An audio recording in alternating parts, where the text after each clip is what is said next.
To hook or not to hook? This is a question that has plagued many of the great players in the game. Some love the shot and play it as often as possible, like Mark Taylor, while Steve Waugh doesn't. It is a dangerous shot, but if you play it well, it can get you a lot of runs. And away it goes, over the top. You need to be 38 feet tall to touch that. 100 up for Australia. When the bowler pitches short and strays towards leg, it's the batsman's opportunity to get inside the line and hook. Getting into the correct position quickly is paramount. We want to move onto our back foot with a decisive step back and across, and get our head and eyes inside the line of the ball.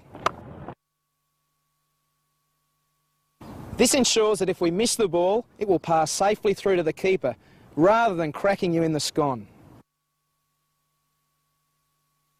As with most shots we play in cricket, we should try and keep the ball on the ground, so we need to roll our wrists over the ball as we hit it. A good way to practice the hook shot is to get someone to throw tennis balls to you. Once you feel comfortable with that, put the necessary protective equipment on and get real cricket balls thrown at you. Keeping in mind the most important thing is to get your head and eyes inside the line of the ball, and to keep the ball on the ground, roll those wrists. So happy hooking. That's up in the air. He's played it nicely though, Paul Collingwood. He's beaten Brad Williams down on the fence.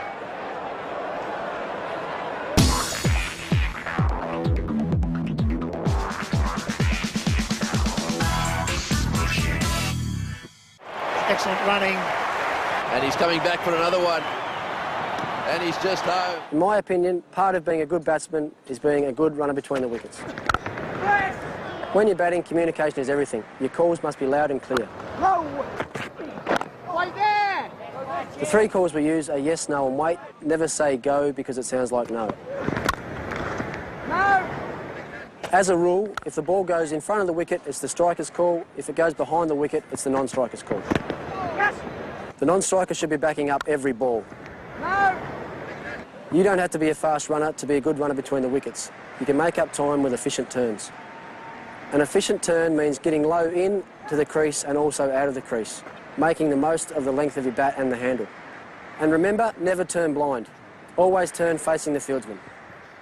When finishing your run, ground your bat about a metre before the line and slide it over. So work hard on your running between the wickets. Doing so could add 10 to 20 runs to your total, which could be the difference between winning and losing the game.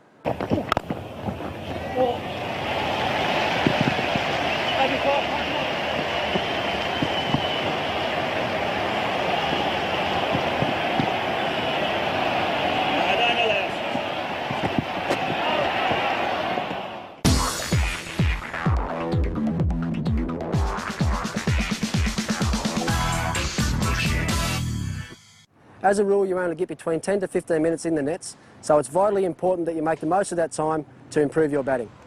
Every time I go to the nets, I try and train as I play and put myself into match situations.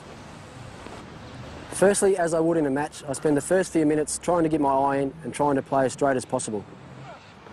Early on, I'll try and get my feet moving with deliberate movements, either forward or back. Once I've done that, I'll start playing a few more shots, still being conscious of playing each ball on its merits. I also try to imagine where the fielders would be and try and hit the ball into the gaps. Even though I'm in the nets, I still value my wicket highly and try not to get out at all costs.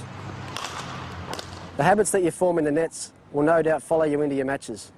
Plan your net sessions well, and remember, never ever leave the nets until you're satisfied with what you've achieved.